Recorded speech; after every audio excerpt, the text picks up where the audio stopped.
Good morning. कैसे हो आप सभी? आपको बेसिक क्लास पहले करा रहा हूँ, उसके बाद ही आपको क्वेश्चंस करा रहा हूँ। किसी प्रकार की दिक्कत यहाँ तक? ठीक है। और बताइए कैसे हो आप सभी? पढ़ाई लिखाई कैसी चल रही है आप लोगों की? उम्मीद करता हूँ सभी अच्छी चल रही होगी, क्योंकि आपको अच्छे कंटेंट के साथ अच्छे हर एक चीज़ को दिया जा रहा है। जैसे नाउन का शायद कल की परसों कराया था, जो भी है याद नहीं रहता है मुझे ज़्यादा कि मैं कौन सी क्लास कब कराया हूँ। मुझे बस जब कराना रहता है, ख़त्म हो जाता है, तो उसके बाद नेक्स्ट टॉपिक याद आता है तो मैं वो कराना स्टार्ट कर देता हूँ। ठीक है। अब देखिए प्रोनाउन का है। अब एकदम सीरियल लाइन से चला रहा हूँ क्योंकि एयरफोर्स को टारगेट करके करा रहा हूँ।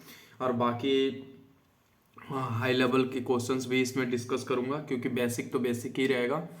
और मैं इसमें जितना भी हो सकेगा आपको महामैराथन क्लासेस भी आपको दूंगा इंग्लिश की, जिसमें आपको उससे बाहर कुछ आने वाला नहीं है। ठीक है। ये देखिए जैसे लिखा है, हम प्रोनाउन पढ़ना है तो प्रोनाउन का हम देख लेते हैं। देखिए प्रोनाउन क्या होता है। प्रोनाउन होता है, यहाँ देखिए पूरा डिफिनेशन लिखा हुआ है। जो शब्द संज्ञा है, नाउन के स्थान पर प्रयोग किए जाते हैं, उन्हें हम क्या कहते हैं? प्रोनाउन कहते हैं। क्या कहा जाता है? उन्हें प्रोनाउन कहा जाता है। एक चीज आप लोग समझिएगा, जैसे कि देखिए एग्जाम्पल, ये जो लिखा हुआ है एग्जाम्पल, एग्जाम्पल क्या है? जैसे लिखा है Raj bought a pencil, he bought it 10 rupees. देखिए अब इस पे एक चीज आपको कॉमन क्या चीज दिखेगी? जो ये राज है, ये राज, इसी राज के लिए एक ही चीज को, जैसे यहाँ पे जो शब्द संज्ञा नाउन के स्थान पर प्रयोग किए जाते हैं उन्हें हम प्रोनाउन कहते हैं। ठीक है। एक चीज है हमारा। ठीक है। इससे ऊपर है नहीं हमारी। देखिए अब जैसे कि यहाँ पे मैं आपको एग्जाम्पल से समझाता हूँ। जैसे एक ये राम है, जो ये राम है, ठीक है, ये जो राम है, इस राम को ही हम एक, ये नाउन है। अगर मैं एक नाम को अगर कई बार प्रयोग करूंगा एक ही सेंटेंस में, तो आपको बुरा लगेगा कि क्या है, कैसे कर रहे हो। तो वही चीज होता है। जैसे कि अगर आप यहाँ पे मैं लिखता हूँ एग्जाम्पल, जैसे अगर मैं यहाँ लिखूं राम इज, राम इज, क्या हो रहा है ये, राम इज गुड बॉय। फिर मैं इसी को बोलूँगा कि इसी को क्या बोलूँगा, फिर से अगर मैं बोल दूँ कि राम इज नॉट, नॉट क्या बोलूँ, not, Ram is not happy, Ram is not happy. अगर मैं ये बोलता हूँ तो आपको एक चीज दिखेगा कि सर हर बार आप राम का यूज कर रहे हो। मतलब आप एक ही चीज का, जैसे कि आप राम राम राम करते रहोगे, राम के सारे गुण बताते रहोगे, तो हर जगह अगर आप राम का यूज करोगे तो वह सेंटेंस के सोर्स जो होते हैं वो बेकार हो जाते हैं, अच्छे नहीं लगते हैं। क्योंकि प्रोनाउन कहता है कि अगर मैं प्रोनाउन में ऑलरेडी हूँ, मेरा नाम ही प्रोनाउन है, कि दूसरों के जगह हमारा नाम का यूज किया जाए। जैसे कि अगर मैं इसी राम को अगर सो अच्छा बताने के लिए एक ही लोग की बात कर रहे हो, तो हर जगह उसका नाम यूज नहीं कर सकते।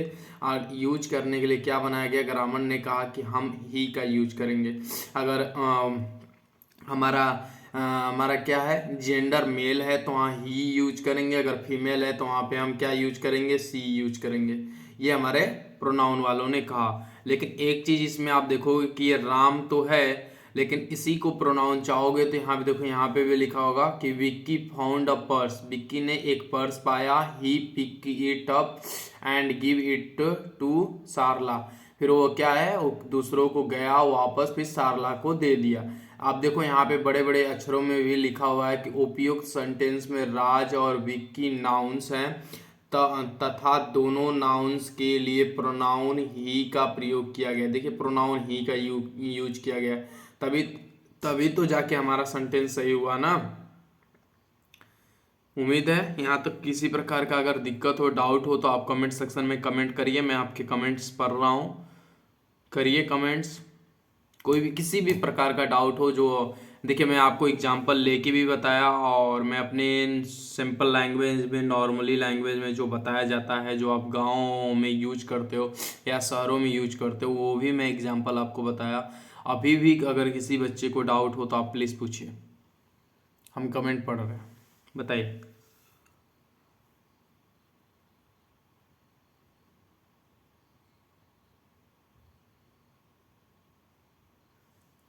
नहीं है किसी प्रकार का डाउट? आगे चलें। देखिए देखिए अब ना प्रोनाउन, मैं वहाँ सिर्फ प्रोनाउन समझाया हूँ कि प्रोनाउन होता क्या है। अब देखिए मैं आपको यहाँ पे प्रोनाउंस के कितने भाग होते हैं वो समझाता हूँ। देखिए काइंड ऑफ प्रोनाउन, प्रोनाउन के कितने प्रकार होते हैं। देखिए पहला है पर्सनल प्रोनाउन। पहला क्या है? Personal pronoun. मैं ऑलरेडी ये बहुत ही डीपली में, अगर आप देखोगे कि डीप में जो समझाया हूँ प्रोनाउन, आप उसकी क्लासेस देखिएगा, फिर उससे इस क्लासेस का अंदाजा लगाइएगा कि मैं दोनों में क्या अंतर करा रहा हूँ। कि मैं एकदम सिंपल सा वहाँ पर भी बताया कि क्या होता है कैसे होता है, लेकिन आज की क्लास में मैं एक ही क्लास में सारे प्रोनाउन के ख़त्म करूँगा। क्यों? क्योंकि मुझे नॉर्मली एग्जाम्स में जो एयरफोर्स में आता है, जिस जिस प्रोनाउन के कौन सा पार्ट कितना इंपॉर्टेंट है एयरफोर्स के लिए, बस उतना ही करा रहा हूँ। और अगर ये सब एयरफोर्स में आए, ये एयरफोर्स के लिए काम लायक है, एयरफोर्स में और navy, MR, ICG, coast guard, इस सब के लिए एकदम समझिए कि रामबाड़ क्लास है। क्योंकि मैं वही चीज़ करा रहा हूँ जो चीज़ एग्जाम में आएगा, मैं काट काट के करा रहा हूँ। मतलब कि क्लिप जो होती है ना, वो काट काट के आपको करा रहा हूँ कि क्या क्या इंपॉर्टेंट है, क्या क्या वो पूछता है। ठीक है, वही चीज़ करा रहा हूँ। देखिए यहाँ पे पर्सनल प्रोनाउन में क्या क्या आते हैं। देखिए पर्सनल प्रोनाउन में आता है I, we, he, she, it, they, etc and personal pronoun होते हैं। जैसे देखिए कोई भी नेम हो, जैसे आप सिंपल सा, मैं इसको ट्रिक से याद किया था कि I, we, they, she, he, it, any, name. ठीक है, ऐसे मैंने याद किया था। ठीक है, ये लेकिन आपको ऐसे याद नहीं करना, जैसे याद हो जाएगा वो ऐसे। बस ये समझिए कि 7 सब्जेक्ट होते हैं और सातों सब्जेक्ट को हम याद करते हैं। देखिए अब इसमें पर्सनल प्रोनाउन को निम्नलिखित फॉर्मों में होते हैं। जैसे कि पर्सनल प्रोनाउन को भी बांटा जाता है, जैसे कि इसमें फर्स्ट, सेकेंड, थर्ड होते हैं। तो देखिए फर्स्ट पे हमारा आता क्या है? फर्स्ट पे हमारा आई हमारा सिंगुलर होता है। इस लाइन में जो हैं ये हमारे सबके सब सिंगुलर हैं, और इस लाइन में जो हैं वो हमारे क्या हैं? सबके सब प्लूरल हैं। और इस लाइन में जो है हमारे सबके सब ऑब्जेक्ट केस हैं, जो हमारे क्या होते हैं? सिंगुलर और प्लूरल दोनों होते हैं। देखिए सिंगुलर और प्लूरल, देखिए सिंगुलर एंड ये प्लूरल। ठीक है, अब देखिए इसको यूज कैसे करते हैं। ऑब्जेक्ट आप समझते हैं, ऑब्जेक्ट मैं आपको सेंटेंस में बता दूंगा ऑब्जेक्ट किसे कहते हैं, उसमें और अच्छे से समझोगे, लेकिन यहाँ पे समझिएगा कि ये सब ऑब्जेक्ट हैं जो मैं बता रहा हूँ। ठीक है, देखिए यहाँ लिखा है फर्स्ट पर्सन। फर्स्ट पर्सन हमारा इस लाइन की पूरी रो है। जैसे कि आई होता है, वी होता है, ये हमारे क्या है? ये हमारे फर्स्ट पर्सन है। मतलब कि कभी भी अगर फर्स्ट पर्सन की बात करूँ तो आप फर्स्ट पर्सन याद रखिएगा। ये हमारे फर्स्ट पर्सन क्या होता है? फर्स्ट पर्सन हमारे हमेशा आई एंड वी होता है। क्या होता है? आई और वी होता है। ठीक है, अब देखिए दूसरा चीज, सेकेंड पर्सन हमारा यू होता है। इसमें याद कर लीजिएगा, ये बहुत ज़्यादा तरीका, मैं ये लिख लिख के समझा क्यों रहा हूँ, क्योंकि मैं आपके टाइम बचाने के लिए लिख के ऑलरेडी लेकर आया था। ठीक है, इसके बाद रूल समझाऊंगा। देखिए ही, she, it, he, she, it, यहाँ यहाँ पे आप लिख लीजिएगा एनी नेम। ये नहीं है जरूरी कि ये ही सिर्फ ही, सीट हो, एनी नेम भी हो सकता है। क्या हो सकता है? Any name. मैं यहाँ इसको थोड़ा सा इरेज कर देता हूँ, इरेज। ठीक है, क्या कैसे डिलीट होता है ये?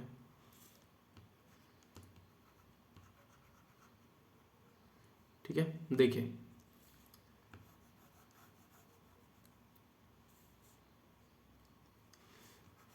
इतना जानकारी नहीं है हमें कि कैसे करते हैं ये सब, बस पढ़ाना जानता हूँ, पढ़ा हूँ, तो बस इतना ही पता है हमें।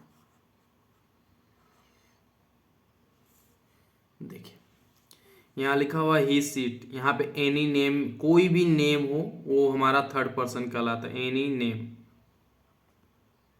ठीक है, एनी नेम।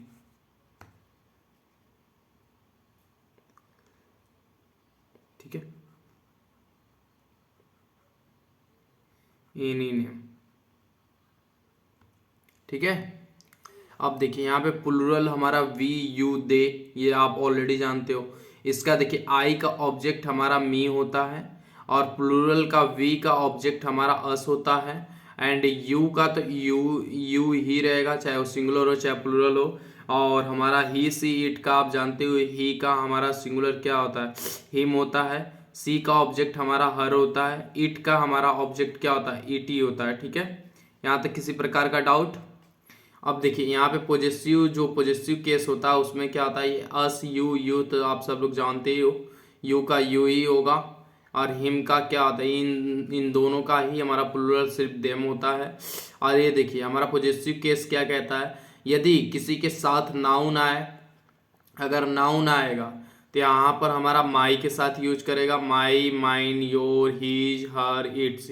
और ये सब हमारे अवर अवर्स होते हैं। ये इसको एग्जाम्पल में मैं आपको समझाने की बहुत अच्छे से कोशिश करूंगा, क्योंकि यहाँ पे थोड़ा सा आपको समझ में नहीं आएगा, क्योंकि इसमें गजमेड़वा कर दिया है।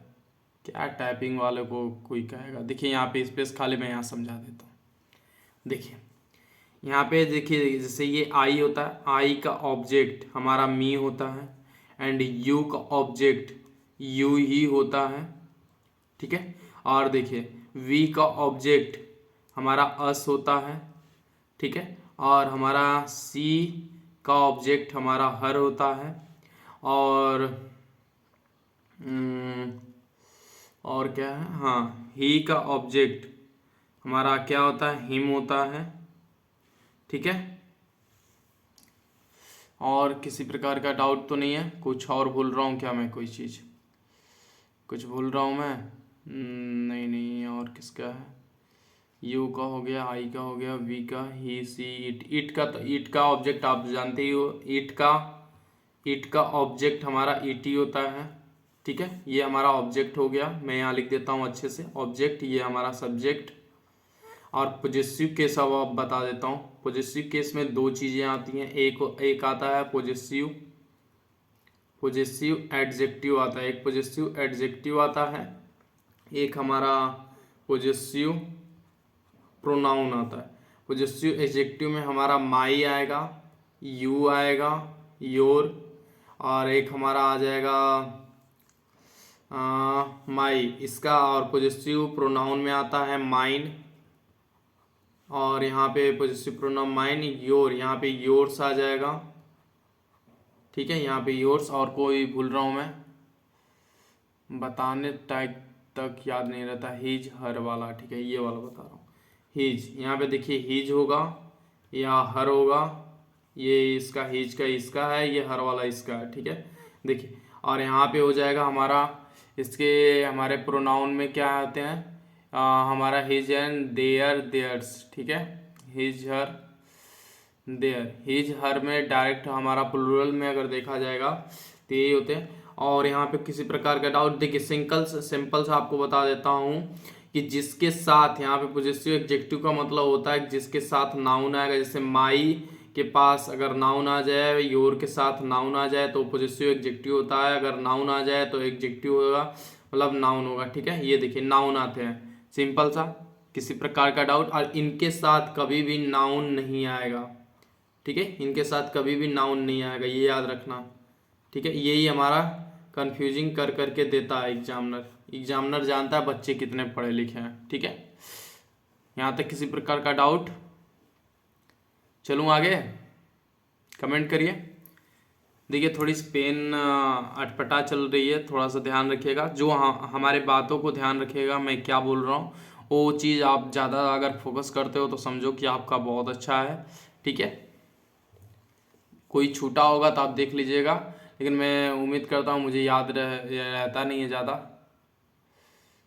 एग्जाम में अभी क्वेश्चन कराने में मैं आपको सब बता दूंगा कैसे है, मैं सब उस टाइम मुझे पूरा क्वेश्चन देख देख के मुझे दिमाग में आता जाता है, ठीक है। देखिए यदि यहाँ पे लिखा हुआ है, यदि कोई नाउन किसी वर्ब का सब्जेक्ट हो तो वह नॉमिनेटिव ऑब्जेक्टिव केस में होता है, और यदि कोई नाउन किसी वर्ब का ऑब्जेक्ट हो तो वह ऑब्जेक्टिव केस में होता है। जैसे यहाँ देख लीजिए, देखिए इसका कहने का मतलब है कि अगर ये वर्ब है और वर्ब का ऑब्जेक्ट, ये देखिए हमारा, ये देखिए वर्ब का ये ऑब्जेक्ट देम है, और ये अगर ये नॉमिनेटिव केस का है तो यहाँ पे देखिए इन्फिनेटिव के बाद ये दिल्ही आया, तो दिल्ही बाई ट्रेन ये हमारा ऑब्जेक्ट हो गया इसका, ठीक है।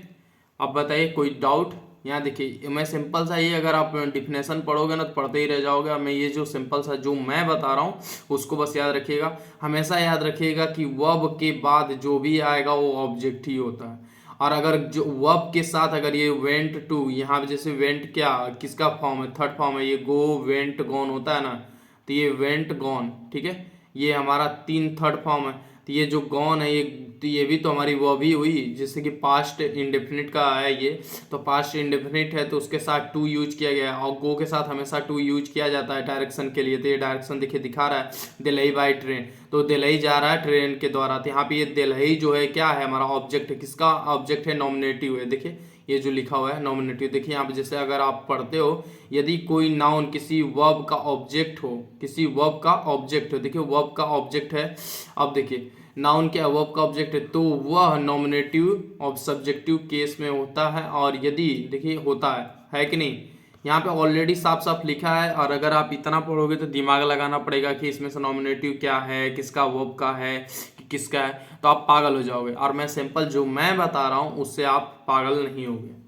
आप बताइए, किसी प्रकार का डाउट बताइए। देखिए मैं एकदम आपको शांति दिमाग से करा रहा हूँ, और ये सब इसमें तो थोड़ा सा मुझे बेसिक ये समझाना पड़ रहा है। ये पीडीएफ आपको मिल जाएगी, आप ऑलरेडी अगर आप चाहोगे तो बढ़िया से पढ़ लीजिएगा, लेकिन इसमें कुछ है नहीं, क्योंकि इसको आपको समझाने के लिए लाना पड़ा था मुझे। बताइए डाउट, कमेंट करिए, हम कमेंट पढ़ रहे हैं।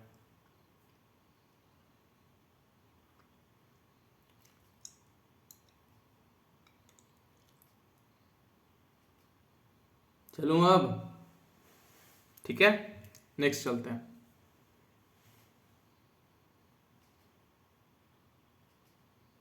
देखिए अब डिस्ट्रीब्यूटिव प्रोनाउन, अब इसको देख लेते हैं। ये इंपॉर्टेंट थोड़ा है, इसको आप लोग ध्यान दीजिएगा।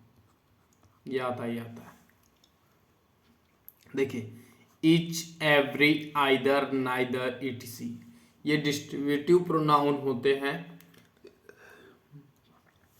ये प्रोनाउन किसी एक व्यक्ति, वस्तु, वन एट अ टाइम को व्यक्त करते हैं। ठीक है, देखिए जैसे कि either of two will, two will win the race, मतलब कि दो लोग जीतेंगे क्या, रेस। तो ये आइदर जो होता है और ईच, आइदर हमेशा, ये देखिए जो आइदर नाइदर है ये हमेशा दो के लिए यूज किया जाता है। किसके लिए, दो के लिए यूज किया जाता है। किसके लिए, दो के लिए। और ये ईच क्या होता है, प्रत्येक का सेंस देता है। एवरी क्या होता है, सभी का सेंस देता है। तो ये दो से ज्यादा के लिए ईच और एवरी का यूज किया जाता है। ठीक है, और नाइदर हमारा नेगेटिव होता है। नाइदर क्या होता है, हमारा नेगेटिव होता है। क्या होता है, नेगेटिव होता है। ठीक है, और ये हमारा जो आइदर होता है ये हमारा पॉजिटिव होता है। क्या होता है, पॉजिटिव होता है। याद रहेगा। देखिए वो अभी आगे आएगा क्वेश्चन में तो और अच्छे से बताता जाऊंगा, क्योंकि यहाँ पे जगह ज़्यादा है नहीं, इसलिए जितना आ रहा है वो बताता जा रहा हूँ। कोई लिखेगा नहीं, ये आपको पीडीएफ ऑलरेडी मिल जाएगी, बस समझिए क्या है। देखिए ईच गॉट हिज टर्न, ठीक है, प्रत्येक लोग क्या है, ईच प्रत्येक। जैसे आप देखो यहाँ पे क्या है, अगर देखा जाए तो ये थोड़ा सा डिफिनेशन आपको पढ़ के बता देता हूँ, उसके बाद तो मैं आपको क्वेश्चन में समझाऊंगा ही समझाऊंगा। देखिए डिफिनेशन क्या लिखा हुआ है, दो व्यक्तियों, वस्तुओं में से किसी एक के लिए आइदर का यूज करते। देखिए मैंने क्या बोला कि आइदर दो के लिए यूज किया जाता है। देखिए यहाँ पे ऑलरेडी ये लिखा हुआ है, जबकि दो से अधिक वस्तुओं, व्यक्तियों में से किसी एक के लिए एनी या वन का यूज किया जाता है। जस्ट मैं अभी ऊपर बता के आपको आया हूँ का प्रयोग किया जाता है। ठीक है, और देखिए नेक्स्ट में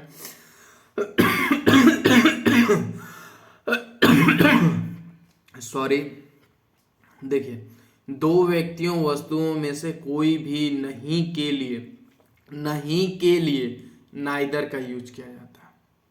मैंने जस्ट अभी आपको बोला कि नाइदर क्या होता है, हमारा नेगेटिव होता है। क्या होता है, नेगेटिव होता है। अब देखिए प्रयोग किया जाता है, जबकि दो से अधिक वस्तुओं, व्यक्तियों में से कोई भी नहीं के लिए, कोई भी नहीं के लिए मतलब कि दो से देखिए अधिक वस्तु, दो से अधिक वस्तुओं के लिए किसका यूज किया जाता है, नहीं के सेंस में नन का यूज किया जाता है। किसका यूज किया जाता है, नन का प्रयोग किया जाता है। अब बताइए कोई किसी प्रकार का डाउट हो तो पूछिए, एकदम बिंदास। अगर अब भी नहीं समझ में आया होगा ना तो प्लीज आप फिर से पूछो, मैं 4 नहीं 10 बार बताऊंगा। बस आप कमेंट करो, आप पूछो। आपका काम है पूछना, मेरा काम है बताना। आप पूछो बस।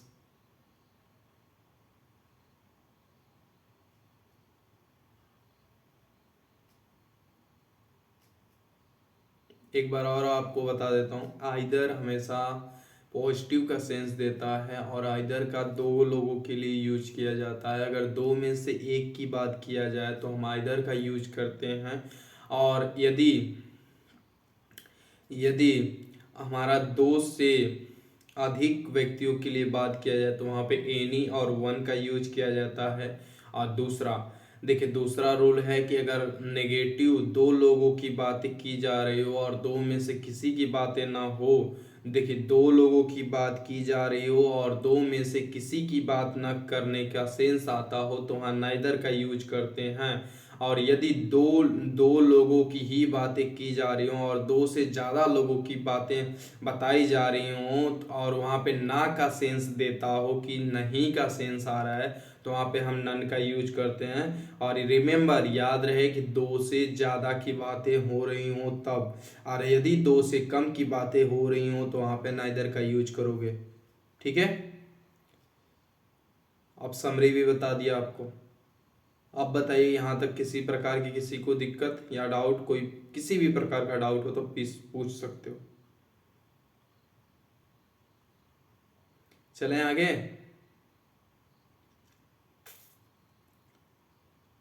चलिए अब रोल नंबर 3 पढ़ते हैं, मतलब तीसरा पढ़ते हैं। डिमोनेस्ट्रेटिव प्रोनाउन। कितना आगे चला गया जी हम लोग। ये रहा, देखिए लिखा हुआ है डिमोनेस्ट्रेटिव प्रोनाउन। इसका डिफिनेशन पढ़ लीजिए। देखिए दिस दैट दो दीज दोज सेम सच इटसी, ये सब क्या होते हैं, हमारे डिमोन्स्ट्रेटिव प्रोनाउन होते हैं। इन प्रोनाउन का प्रयोग व्यक्ति या वस्तु की ओर संकेत करने के लिए किया जाता है। सिंपल सा है, ये तो आपको ऑलरेडी पता ही होगा। चलिए कोई बात नहीं, जब बेसिक करा रहा हूँ तो बताता है। देखिए this is a gift from my uncle. ये देखिए दिस किसको इंडिकेट कर रहा है कि मेरे अंकल ने यह गिफ्ट दिया है, मतलब कि मेरे अंकल द्वारा ये गिफ्ट मुझे मिला या अंकल से मिला है। ठीक है, अब these boys are my friends, यह सभी लड़के मेरे दोस्त हैं। आप समझ लीजिए दिस और दैट और दीज दोज में अंतर क्या है।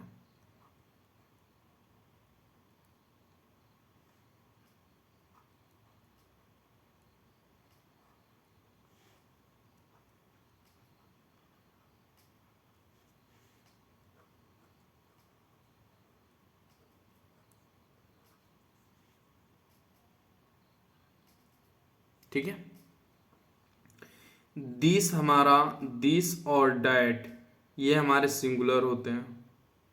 क्या होते हैं, सिंगुलर होते हैं। और दीज और हमारा दोज ये दोनों हमारे क्या होते हैं, प्लूरल होते हैं। क्या होते हैं, प्लूरल होते हैं। ठीक है, याद रहेगा क्या होता है, प्लूरल होते हैं। और याद रखिएगा इनके साथ, ये जो प्लूरल है मैं इसे इंडिकेट करता हूं, इनके साथ हमेशा वर्ब क्या आती है, प्लूरल आती है। चाहो तो आप यहां देख सकते हो, देखो प्लूरल है। और इनके साथ हमेशा हमारा सिंगुलर आता है। क्या आता है, सिंगुलर आता है। ठीक है, चाहो तो आप देख सकते हो। ठीक है, क्या आती है, सिंगुलर वर्ब आती है। देखिए क्या आती है, सिंगुलर वर्ब आती है, ये देख सकते हो आप। ये डिफरेंट होता है और कोई और कुछ डिफरेंट नहीं, और इसमें कुछ नया नहीं है। और हिंदी आपको पता है, दिस मतलब यह, दैट मतलब वह, दीज मतलब ये और दोज मतलब वे। आज सेम सच का ये आपको एग्जाम्पल में बताऊंगा। सबसे ज़्यादा जो पूछे जाते हैं दिस दैट दीज दोज से पूछे जाते हैं। और सेम का क्या होता है कि समान, सच मतलब कि ऐसा। हिंदी सब बता दिया।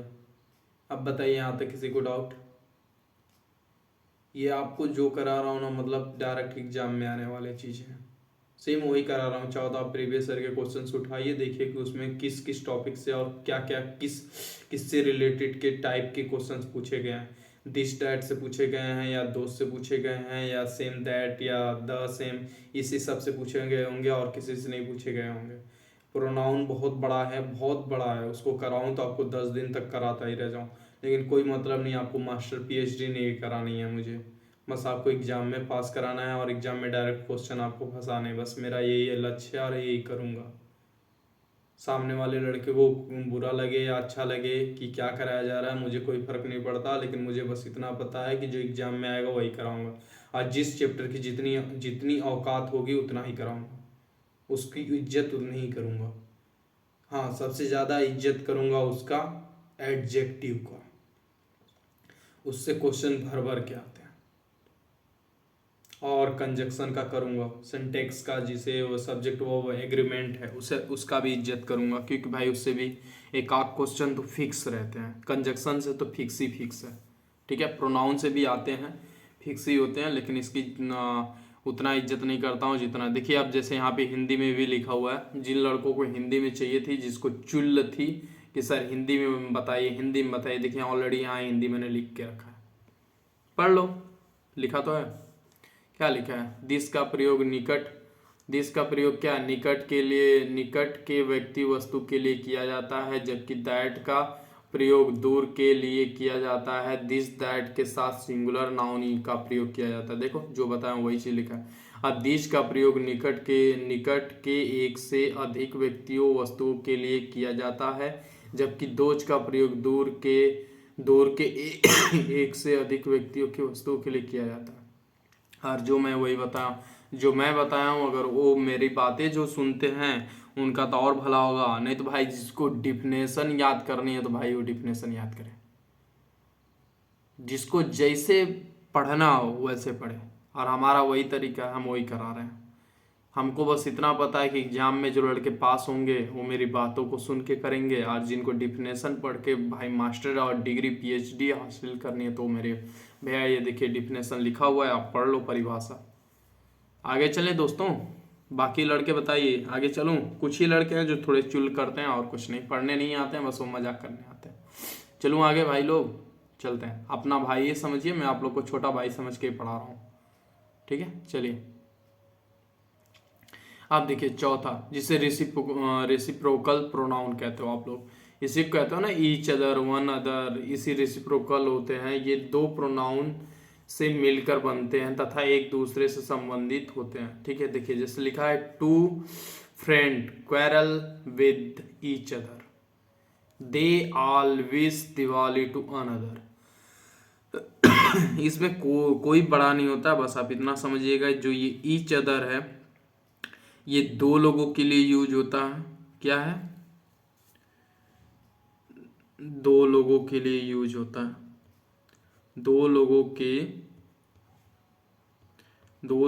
लिए, दो लोगों के लिए यूज होता है।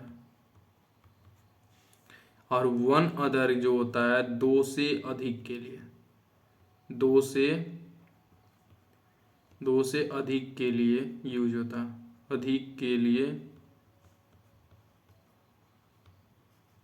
लिए यूज होता है, ठीक है। क्लियर? ठीक है।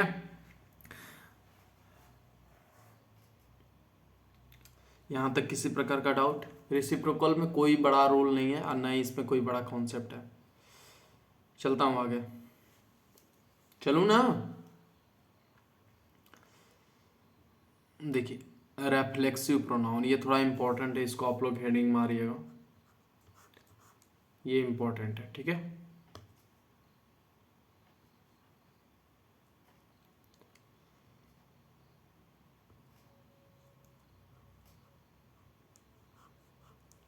इंपॉर्टेंट है। देखिए रेसिप्रोकल प्रोनाउन किसे कहते हैं? My self, your self, her self, it self, our self, it's he reflexive pronoun कहलाते हैं, ठीक है। ये आप लोग को बस समझ में आना चाहिए कि सब्जेक्ट के अकॉर्डिंग सेल्फ लगते हैं, ठीक है, उसी को रिफ्लेक्सिव प्रोनाउन कहा जाता है। जो अपने आप का इज्जत बचाते हो ना, उसी को आप लोग कहते हो ना कि सेल्फ रिस्पेक्ट। देखिए वही चीज है ये, आप बोलते हो कि माई सेल्फ, तो वही चीज है, उसी को इज्जत हम लोग कहते हैं ना। नॉर्मली भाषा में आप लोग क्या बोलते हैं? इज्जत। तो अपने जब इज्जत दांव पे आती है तो दुनियादारी नहीं दिखती, बस वही चीज है। देखिए लिखा हुआ, इनका प्रयोग वाक्य में स्वयं के अर्थ में किया जाता है। देखिए मैंने जस्ट वही बोला ना, अपना, मतलब अपनी इज्जत, देखिए स्वयं के अर्थ में होता है। देखिए लिखा हुआ ही हर्ट हिमसेल्फ। इसके साथ कुछ वर्ब्स आएंगी, आपको याद कर रहे हैं, याद रहेगा तभी हो पाएगा। जैसे देखिए हर्ट के साथ हमारा क्या लगा है, ही का अकॉर्डिंग, ही के अकॉर्डिंग क्या लगे, ही हमारा सब्जेक्ट है, तो सब्जेक्ट का ही तो हमारा हमारा लगेगा ना। ही का हमारा ऑब्जेक्ट क्या होता है, हिम होता है, तो हिम के साथ क्या लगा है, सेल्फ, मतलब ही हर्ट हिम सेल्फ, वो अपने से दुखी है, खुद से दुखी है। ही देखिए दे रैन देम सेल्फ, मतलब क्या, वे बकवास कर रहे थे, क्या मतलब देखिए देम सेल्फ, खुद से। देखिए लिखा है कुछ वर्ब जैसे कुछ वर्ब याद करने हैं आपको, avail, absent, enjoy, resign, apply, revenge and introduce, pride, cheat and satisfy, busy etc के बाद एक ऑब्जेक्ट या एक रिफ्लेक्सिव प्रोनाउन का प्रयोग किया जाता है। जैसे एग्जाम्पल लिखा हुआ है, he could solve this problem he if he applied himself. देखिए अप्लाई के साथ क्या लगा है हमारा, ऑब्जेक्ट लगा है, ऑब्जेक्ट के साथ क्या लगा है हमारा, क्या लगा है, रिफ्लेक्सिव प्रोनाउन लगा है हिमसेल्फ, ही के अकॉर्डिंग। देखिए यहाँ पे जस्ट मैंने लिखा हुआ था अप्लाई। ये वर्ब जो जितने भी मैंने मार्क करके लिखे हुए हैं, ये आपको याद ही करने हैं। इनके साथ आपको एरर में यही मिलेगा कि एवेल के साथ आपको वहाँ पे कोई भी या तो वर्ब लगा देगा, या तो वहाँ पे अगर ही का होगा तो उसका क्या करेगा, उल्टा करके गर्ल का ऑब्जेक्ट लगा के हर सेल्फ कर देगा, और वही चीज़ आपको करेक्शन करनी होगी, और वहीं से हमारा 1 मार्क्स मिलता है। और अगर आप ये वर्ब्स याद नहीं करते हो तो आपको अगर जितने भी क्वेश्चंस कराऊंगा आपको पल्ले तक नहीं पड़ेंगे कि हाँ आप कैसे करोगे। उम्मीद करता हूँ आप लोगों को समझ में आया होगा।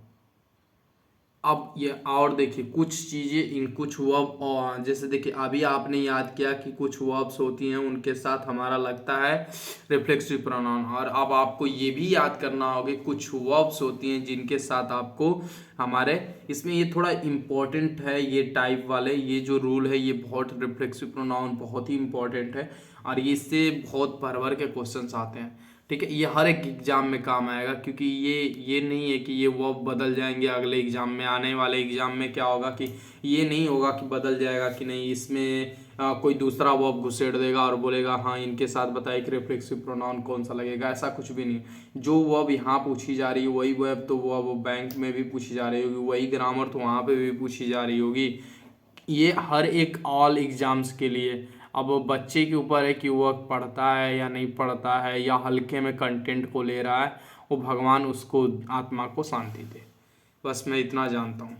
ठीक है, चलिए अब देखिए कुछ वर्ब आपको ऐसी भी याद करनी होगी जिनके साथ रिफ्लेक्सिव प्रोनाउन नहीं लगता है। बस यही तो रूल हुआ हमारा, ये रूल हुआ ना, बस यही रूल है हमारा, समझ गए।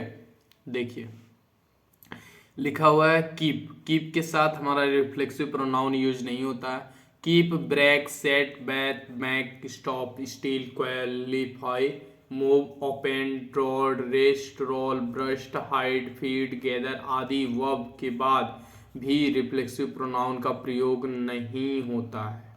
क्या लिखा हुआ है, नहीं होता है। ठीक है, जैसे लिखा है one must Beth every morning, और यहीं पर जानते हो एग्जामिनर आपको क्या कर देगा, बेथ के साथ ही रिफ्लेक्सिव प्रोनाउन लिख देगा, क्या लिख देगा, वन सेल्फ, और बोलेगा, क्या बोलेगा हमारा एग्जामिनर, क्या बोलेगा एग्जामिनर, बोलेगा कि अब बाऊ आप लोग ही बता दो कि वन सेल्फ। ठीक है, और एग्जामिनर बोलेगा कि आप ये बता दीजिए कि इसमें से ये एरर कौन सा है, ऐसे बोल देगा कि नो एरर या एरर है, तो आप लोग बोलोगे कि सर कोई एरर ही नहीं है, वन के साथ वन सेल्फ आता ही आता है, तो आप लोग ये नहीं देखोगे कि नहीं यहाँ पे बैथ का यूज किया गया, मतलब क्या यूज किया गया, बोथ का। यहाँ पे बैथ में ऑलरेडी आपको यहाँ रूल में आपको फिर बाद में याद आएगा कि सर ने तो रूल में ये बताया था कि यार हाँ बैथ के साथ कोई भी रिफ्लेक्सिव प्रोनाउन यूज नहीं होती है, जब एग्जाम के बाहर निकलोगे तब याद आएगा। और एग्जाम में जब अंदर रहोगे तो आपको अगर ये याद आ गया तो आपका 1 नंबर तो मिल जाएगा ना कि नहीं एरर यहाँ था। ठीक है, अब बताइए यहाँ तक किसी को डाउट, किसी भी प्रकार का डाउट रिफ्लेक्सिव प्रोनाउन में। आगे से देखिए रूल यहाँ से अभी 2-3 है, उसके बाद रूल स्टार्ट हो जाएंगे, हमको उम्मीद है जहाँ हाँ रूल स्टार्ट हो जाएंगे। बता दीजिए, जल्दी जल्दी बताइए, हम आगे चलें। देखिए छठवां अब चलता हूँ। यहाँ पे लिखा हुआ है इंट्रोगेटिव प्रोनाउन। इंट्रोगेटिव प्रोनाउन आप लोग जानते हो? इंट्रोगेटिव प्रोनाउन प्रश्नवाचक सर्वनाम। बताइए, कमेंट करिए, हम कमेंट पढ़ रहे हैं। कमेंट पढ़ रहे हैं, चलिए बताइए।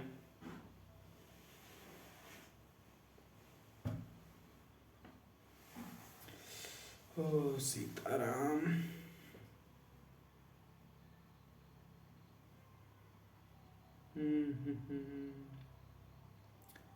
इंग्लिश एक लव है, जो इस सब्जेक्ट से प्यार कर लिया उसे इंग्लिश कराऊँ और कुछ समझ में ही नहीं आएगा।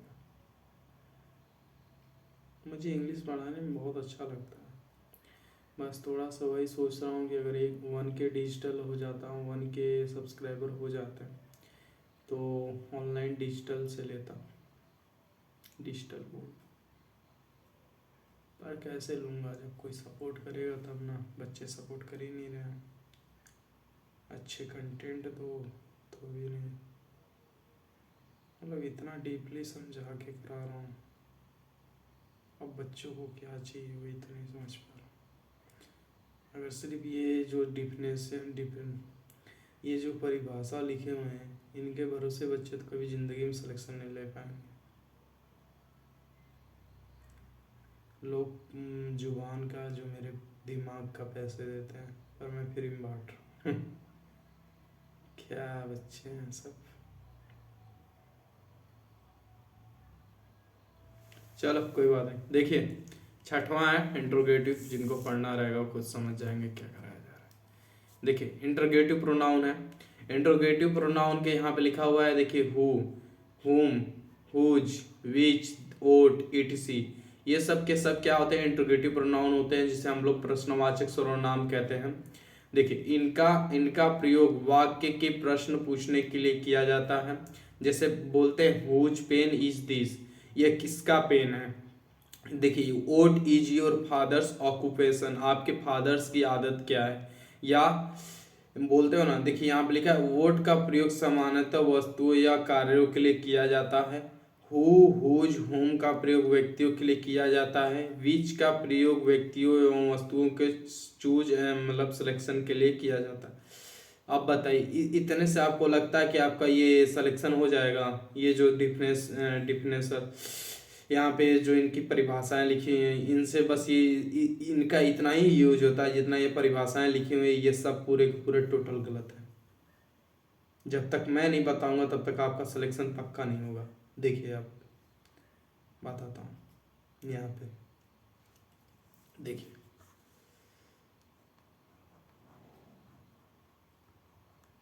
वो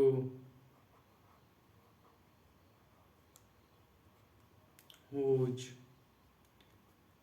that, which, और कोई था वो, whose, that, which, whom था ना, ये होते हैं हमारे। दैट मैंने यूज किया है क्योंकि मैं आपको यहाँ पे डिफरेंट बताऊंगा। हु का यूज सब्जेक्ट के लिए यूज किया जाता है, सब्जेक्ट के लिए, सब्जेक्ट कोई भी हो सकता है, ठीक है। हुज का यूज पोजेसिव के लिए यूज किया जाता है, पोजेसिव में कोई भी हो सकता है। योर फादर, माई फादर, कोई किसी के भी फादर्स हो सकते हैं। यहाँ पोजेसिव में डायरेक्टली शॉर्ट में लिखता हूँ के लिए, पोजेसिव के लिए, ठीक है। दैट का use non living, non living, non living के लिए यूज किया जाता है। विच का यूज नॉन लिविंग के लिए यूज किया जाता है। अब बोलोगे सर दैट का यूज अभी तो आपने बताया, फिर विच का भी यूज नॉन लिविंग के लिए यूज बता रहे हो, पर हाउ, कैसे हो सकता है? अब हम बताते हैं। नॉन लिविंग में होगा और ये चुनाव के लिए होगा। किसके लिए? चुनाव के लिए। यहाँ पे आप ये नॉन लिविंग और लिविंग दोनों के लिए यूज किया जाता है। अब आया अंतर? बोलोगे सर हाँ सही है, अब समझ गए। अब देखिए होम का यूज ऑब्जेक्ट के लिए यूज किया जाता है। किसके लिए? ऑब्जेक्ट के लिए।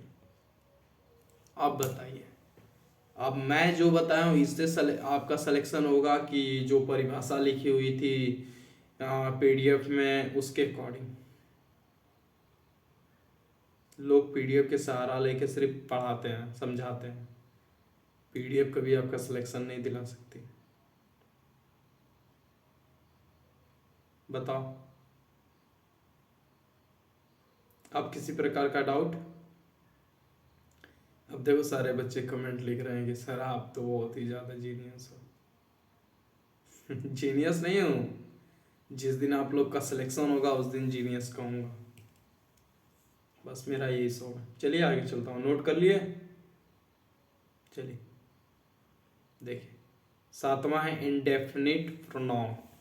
इंडेफिनिट प्रोनाउन में क्या होते हैं? Everyone, someone, none, all, some, both, any, little, few, one आदि इंडेफिनिट प्रोनाउन होते हैं। ये वाक्य में किसी अनिश्चित व्यक्ति या वस्तु का बोध कराते हैं। किसका कराते हैं? अनिश्चित व्यक्ति वस्तु का बोध कराते हैं। देखिए सिंपल से, बाकी टीचर्स मीनिंग नहीं बताते हैं, पर मैं मीनिंग आपको क्यों बता रहा हूँ, क्योंकि मीनिंग आपको याद रहेगा। यूपी वाले लड़के क्या करते हैं, यूपी बिहार वाले इंग्लिश कम पढ़ते हैं, उनके मीनिंग ज़्यादा जानना चाहते हैं। तो मीनिंग जानना भी चाहिए। मीनिंग जानने से थोड़े माइंड में याद रहता है कि सर एवरीवन का क्या मतलब होता है, समवन का मतलब क्या होता है, नन का मतलब क्या होता है। इसका मीनिंग अगर आप जान जाते हो तो आपको क्वेश्चन आधा वैसे सॉल्व हो जाते हैं। देखिए लिखा है ऑल वेंट टू जयपुर। सभी, सभी कहाँ जा रहे हैं? जयपुर गए, जयपुर गए। He has bought some apples. वह क्या लाया? कुछ, कुछ क्या लाया? कुछ, सम, सम क्या लाया? कुछ सेब्स लाया। यदि किसी, देखिए अब यहाँ पे एक्सप्लेनेशन में क्या लिखा है, यदि किसी वाक्य में वन का प्रयोग सब्जेक्ट के रूप में होता है तब इसके लिए क्या लिए लाते हैं? वंस तथा वन सेल्फ का प्रयोग किया जाता है। किसके लिए? तब इसके लिए वंस या वन सेल्फ का प्रयोग किया जाता है। जैसे यहाँ लिखा है one should do his duty. One के साथ कभी भी आप हिज का यूज नहीं करते हो, ये गलत माना जाता है। वन के साथ शुड के साथ, वन के अकॉर्डिंग आप कोई भी यूज करिए, या तो वन सेल्फ यूज करिए या तो वंस यूज करिए, ये करेक्ट होता है। ठीक है, अब देखिए यहाँ पे लिखा है one should try his them self. ये देम सेल्फ कभी भी उसका नहीं होता है कुछ, ये हमारा रिफ्लेक्सिव होता है। रिफ्लेक्सिव में कभी भी देम सेल्फ यूज नहीं करते हैं। वन का देम सेल्फ हमारा मतलब क्या होता है? रिफ्लेक्सिव क्या होता है? वन सेल्फ होता है। ठीक है, यहाँ तक किसी प्रकार का डाउट? अब देखिए, अब आपको और थोड़ा अच्छे से बताने के लिए मैं थोड़ा सा स्क्रॉल करता हूँ, जगह होगा तो यहाँ से यहाँ बताता हूँ। देखिए एक चीज याद रखिएगा, एवरीवन, वन, इनके साथ जो भी है, चाहे मैं सिंपल सा इसका लिख देता हूँ कि रोल नंबर, मैं ये लिख देता हूँ रोल नंबर 7 है। पीडीएफ में जो भी पाएगा वो समझेगा। रोल नंबर 7 के सभी, सभी पॉजेसिव जो भी लगेगा,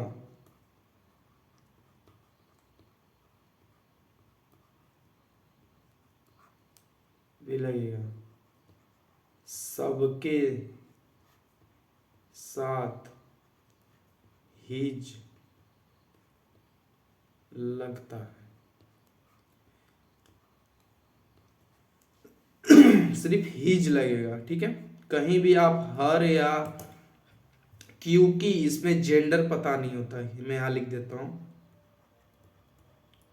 क्योंकि इनसे जेंडर का पता नहीं चलता।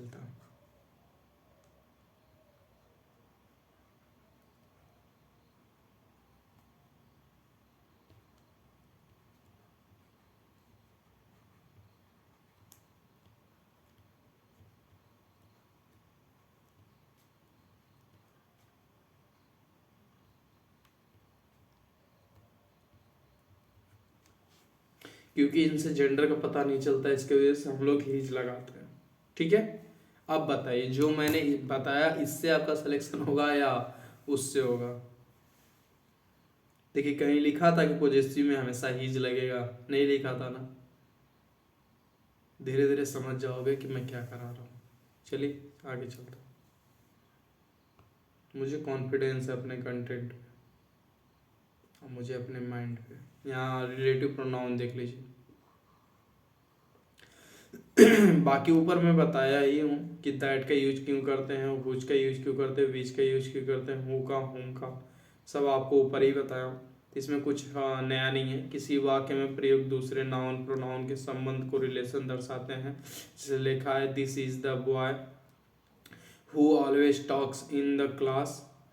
यहाँ पे लिखा हुआ है हु किसके लिए, मैंने जस्ट अभी बोला सब्जेक्ट के रूप में यूज होता है। और अगर हु के पहले वाला हमारा अगर सिंगुलर रहेगा सब्जेक्ट तो सिंगुलर वर्ब आएगी, सिंगुलर वर्ब आएगी। और अगर प्लूरल होगा तो प्लूरल वर्ब आएगी। अब देखिए रिलेटिव प्रोनाउन दैट का प्रयोग लिविंग थिंग्स या नॉन लिविंग थिंग्स दोनों के लिए यूज किया जाता है। जस्ट अभी ऊपर बता के आ रहा हूँ, ठीक है। आई सा peacock that was very beautiful, मैंने जस्ट अभी बोला लिविंग और नॉन लिविंग दोनों के लिए यूज किया जाता है, ठीक है। अब थोड़ा सा आगे चलता हूँ। देखिए यहाँ पे क्या लिखा हुआ है, मच, लिटल, द लिटल और द सेम, नो वन और nobody, nothing, any, all the, only, everything. इसी के बाद रिलेटिव प्रोनाउन दैट का प्रयोग किया जाता है। ये थोड़ा याद रखिएगा। मच के बाद मच का पेयर दैट का, मच का पेयर दैट से होता है। और ये जो भी जितने भी लिखे हुए इनके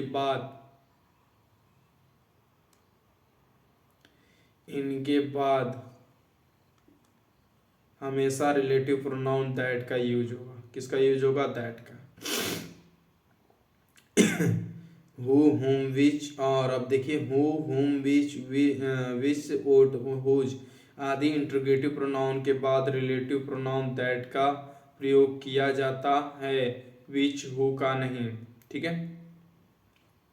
अगर ये इंट्रोगेटिव प्रोनाउन में यूज होते हैं तो इनके बाद प्रोनाउन के बाद क्या यूज होगा, रिलेटिव प्रोनाउन डैट का प्रयोग किया जाता है, विच, हु का नहीं, ठीक है। जैसे यहाँ लिखा है हु वाज देयर, हु, ये हमारा गलत होता है। यहाँ पे दैट इंट्रोगेटिव मतलब कि क्वेश्चन पूछने के लिए हु का, या इनमें से कोई भी अगर ये जो है इनमें से अगर कोई भी अगर पहले आ गया सेंटेंस के, सिंपल समझिएगा, अगर पहले आता है और उसके बाद अगर रिलेटिव प्रोनाउन में कोई चीज़ अगर यूज की जाती है तो वहाँ विच, हु का यूज नहीं करते हैं, डैट का यूज करते हैं। जैसे कि आप देखोगे कि नेक्स्ट ये स्लाइड पे देखिए, यहाँ पे नेक्स्ट में देखिए, यहाँ पे जैसे लिखा हुआ है who was there that was throwing stone at you, ठीक है। देखिए यहाँ पे लिखा हुआ है रिलेटिव प्रोनाउन में, मतलब ये क्या होता है ना कि ये कंजक्शन का भी काम करता है। दो सेंटेंसेस को देखिए लिखे जोड़ रहा है, बस यही चीज समझ में आया होगा।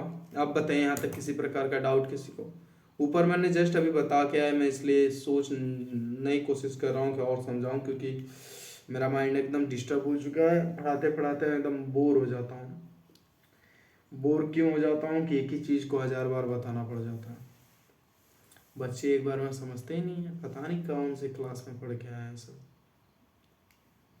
मेरा टाइम था जो बच्चे अगर एक बार में समझ जाते हैं ना, उनको समझो माइंड बहुत शार्प है। और जो 2-3 बार समझाने पे भी नहीं समझते हो, समझो कि उनका माइंड कभी समझ भी नहीं सकता, ठीक है। जो एक बार में समझ जा रहा है वही नौकरी लाएगा, वही नौकरी ले भी सकता है। अब जैसे यहाँ रूल है, रूल में कुछ भी नहीं है, मैं ख़त्म करूँगा इसको। देखिए non living things, time, weather, temperature, nature, etc बताने के लिए पर्सनल प्रोनाउन इट का प्रयोग किया जाता है, ठीक है। इट, जैसे कि एग्जाम्पल लिखा है it is 7 o'clock, it is rain, ठीक है। अब चलिए नेक्स्ट चलता हूँ, नोट कर लीजिएगा। देखिए रूल दूसरा क्या कहता है, यदि वाक्य में एक से अधिक singular pronouns I, he, she, you का प्रयोग हुआ हो तो उनके लिखने का सही क्रम, जैसे आप बोलते हो ना ऑर्डर ऑफ प्रोनाउन, उसी को बोलते हैं। देखिए यहाँ पे पहले दो, यहाँ पे आप इसका ट्रिक होता है 2 3 1, ये तरीका होता है। अगर एक से ज़्यादा प्रोनाउन का यूज किया गया एक सेंटेंस में तो उसको 2 3 1 के क्रम में लिखा जाता है। जैसे यहाँ पे लिखा है यू, ही एंड आई, तो आई क्या था, पहला है, ही क्या है हमारा तीसरा है, यू क्या है हमारा दूसरा है। देखिए उसी के क्रम में हमको व्यवस्थित करना पड़ता है। अब जैसे यहाँ पे डिफरेंस, यहाँ पे परिभाषा क्या लिखी है, थोड़ा सा हम पढ़ लेते हैं। परिभाषा देखिए क्या लिखा हुआ है, परंतु यदि सेंटेंस में एक से अधिक प्लूरल प्रोनाउन वी, यू, दे का यूज हुआ है तथा उस सेंटेंस में गलती, अपराध, भूल का जिक्र हो तब सेंटेंस नेगेटिव हो तो उनका क्रम इस प्रकार होगा, पहला, दूसरा, तीसरा। जैसे कि पॉजिटिव में, जैसे देखिए पॉजिटिव में क्या होगा, 3 2 1 का, नहीं सॉरी, 2 3 1 का क्रम होगा। किसका क्रम होगा? 2 3 1 का क्रम होगा। किसका होगा? 2 3 1 का। ये मैंने क्या लिखा है, रुक जाइए,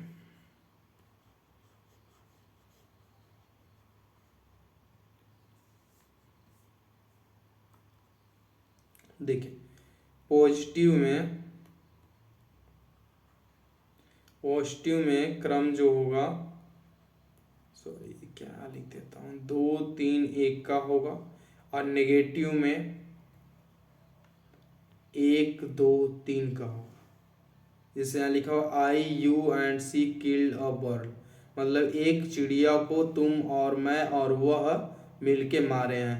ठीक है, तो वहाँ ये सही होगा, ये इस तरीके से होगा। अब बताइए किसी प्रकार का डाउट?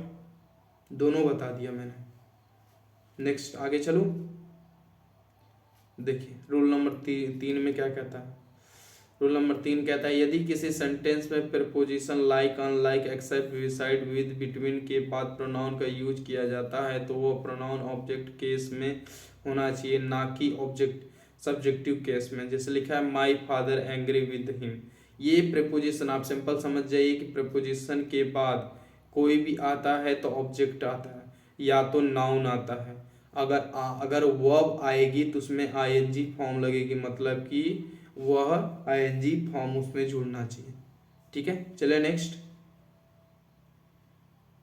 देखिए। रूल नंबर 4 क्या कहता है कि everything, nothing, anything, something, etc., indefinite things का बोध कराने का इनका प्रयोग सब्जेक्ट की तरह किए जाने पर इनके लिए सिंगुलर प्रोनाउन इट, इटसेल्फ तथा singular subject possessive adjective its का यूज किया जाता है। जैसे लिखा everything has its limit, something is there so it is should be searched. ठीक है, चलिए 5वां चलता हूँ, देखता हूँ कितने रूल हैं। रूल नंबर 7 तक है, 5 है, 1 घंटे में ख़त्म करने की कोशिश कर रहा हूँ।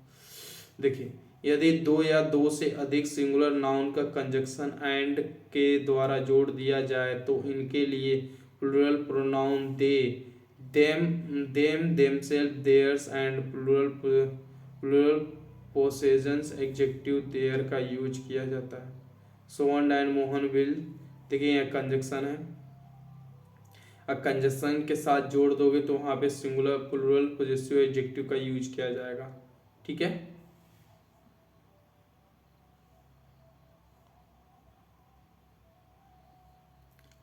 चलता हूँ रूल नंबर 6 पे। देखिए रूल 6 क्या कहता है, everybody, somebody, nobody, anybody, someone, anybody, everyone, etc का यूज सब्जेक्ट के रूप में हुआ हो तो इनके लिए सिंगुलर प्रोनाउन ही, सी, हीज, हिम, हर सेल्फ का यूज किया जाता है। और plural pronoun they, them, theirs का नहीं। जैसे everyone can solve this puzzle if he tries again and again. ठीक है, इसमें कुछ भी नहीं है, मैं क्या समझाऊं इसमें क्या लिखा हुआ है। Everybody, somebody, nobody, anyone, someone, anybody, everyone, etc का यूज यदि सब्जेक्ट के रूप में हुआ हो तो इनके लिए सिंगुलर प्रोनाउन, सिंपल सा है, मैं इतना ही जान रहा हूँ। इनके साथ अगर ये जो भी ये एवरी मैं इसको एक शॉर्ट में आपको एक पीडीएफ प्रोवाइड करूँगा जिसमें ऑलरेडी मैं सब के सब ये रोल नहीं होंगे उसमें। सिंपल सा ये जितने भी लिखे हैं ना सबके साथ मैं ये किस सिंपल बात बताता हूँ, इनके साथ हमेशा सिंगुलर यूज होता है। क्या यूज होता है? सिंगुलर हमारा सिंगुलर वर्ब यूज होती है जिसे हम हेल्पिंग वर्ब बोलते हैं। ठीक है, और ये जो his, him, herself use किया जाता है ये सब के सब आपको सब्जेक्ट के अकॉर्डिंग आपको करना है। और ये जो है ना ये देम, सब के सब इनके साथ कोई भी यूज होगा, चाहे पोजेसिव यूज हो चाहे ऑब्जेक्ट यूज हो, सब के सब सिंगुलर यूज करते हैं। और ये जो ये सब लिखे था इनके साथ कोई भी ऐसी चीज यूज प्लूरल नहीं की जाती है। बस सिंपल से ये समझिए, मैं क्या बताऊं इसमें आपको, ट्रिक मेरे पास यही है। ठीक है, देखिए रूल नंबर 7 क्या कहता है, जब किसी सेंटेंस में एक ही वर्ग क्लास के दो नाउन की तुलना कंपैरिजन की जाती है या तो सिंगुलर के रिपीटेशन से बचने के लिए दैट ऑफ का यूज किया जाता है। सिंगुलर नाउन के रिपीटेशन मतलब दोहराने से बचने के लिए तथा प्लूरल नाउन के रिपीटेशन के बचने के लिए दो जॉब का यूज किया जाता है। जैसे देखिए, the climate of Dehradun is better than that of Delhi. ठीक है, दो नाउन का यूज किया जा रहा है। और यहाँ देखिए, अब यहाँ देखिए, ये सिंगुलर ऊपर वाले में सिंगुलर यूज किया गया है, नीचे वाले में देखिए प्लूरल यूज किया है। द रोड्स, रोड्स क्या मतलब एक रोड की बात थोड़ी नहीं की जा रही, बहुत सारे रोडों की बात की जा रही है। कहाँ के रोडों की? हैदराबाद के। देखिए हैदराबाद के बहुत सारे रोडों में से are wider than those of Mumbai, उससे ज़्यादा चौड़ा है क्या है मुंबई के सड़कों से। देखिए दैन दोज ऑफ मुंबई, देखिए लिखा है उपयुक्त सेंटेंस में क्लाइमेट सिंगुलर नाउन है और रोड्स प्लूरल नाउन है। ठीक है, यहाँ तक किसी प्रकार का डाउट हो तो मैं अभी तक यहाँ पे आपको 2 मिनट देता हूँ। आप क्लास खत्म है तो आपको 2 मिनट देता हूँ, आप अपना पूरा डाउट पूछिए। बस ये लिख दीजिए कि रोल नंबर 7 में मुझे डाउट है, रोल नंबर 6 में डाउट है। जिसमें डाउट हो उसमें बताइए।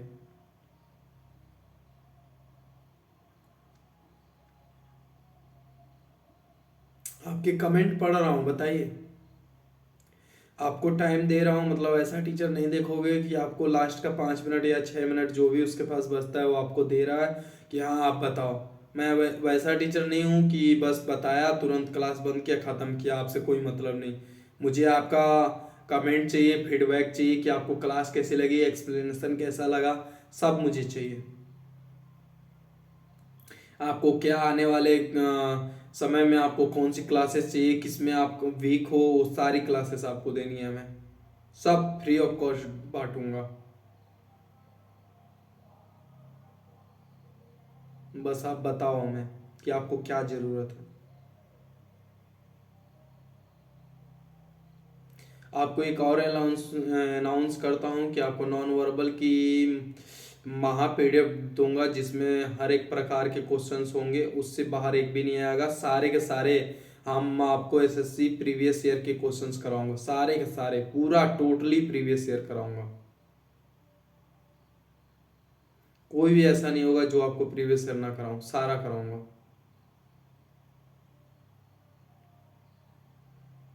चलिए अब आप लोगों को बाय बोलता हूँ क्योंकि किसी का डाउट नहीं है, सबके सब बोल रहे हैं कि सर कोई डाउट नहीं है।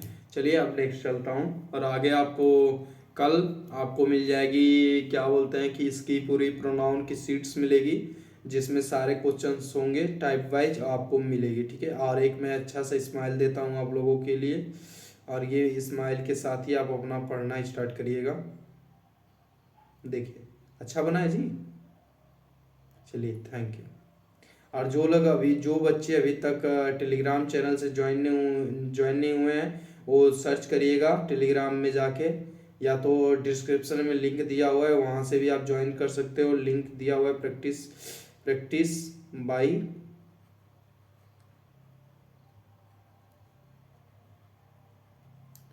अंजनी गुप्ता,